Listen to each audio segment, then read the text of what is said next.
जय श्री राधे। रामधारी गुप्ता, खंड 1, प्रतिलेखन संख्या 90। गति 120 शब्द प्रति मिनट। प्रारंभ करें। अध्यक्ष महोदय, वह हिम्मत करें जिससे देश में ज़मीन जोतने वाले को मिले और जो मेहनत नहीं करते उनसे ज़मीन लेकर उसका बंटवारा कर दिया जाए। मुझे आश्चर्य हुआ जब मैंने इस प्रतिवेदन को आरंभ से अंत तक देखने की कोशिश की और इसमें अंग्रेजी का इतना समर्थन मेरी समझ के बाहर की बात थी। अंग्रेजी के समर्थन के साथ रोमन लिपि तक का समर्थन किया गया है। जब हमारे संविधान में देवनागरी लिपि को राष्ट्रीय लिपि माना गया है और आज भी हिंदी देवनागरी लिपि में लिखी जाती है, मराठी देवनागरी लिपि में लिखी जाती है, अन्य भाषाएं अपनी अपनी लिपि में लिखी जाती हैं।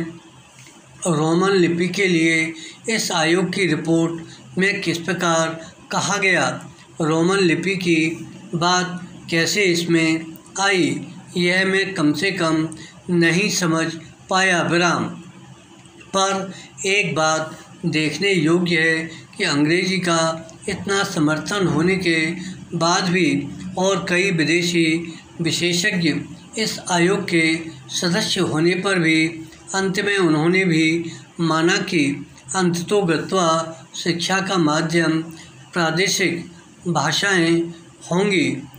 विराम आयोग को यह भी मानना पड़ा कि अंग्रेजी के माध्यम रहने से देश की हानि हो रही है और संसार के किसी भी देश में ऐसी स्थिति नहीं है।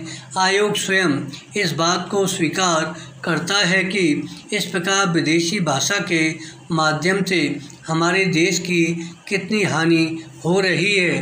पैरा, मैं त्रिसूत्री भाषा फार्मूले का समर्थक हूँ। हिंदी साहित्य सम्मेलन, जो हिंदी की सर्वमान्य संस्था है जिसका इस समय मैं अध्यक्ष हूँ, उस सम्मेलन ने भी त्रिभाषा फार्मूले को स्वीकार किया।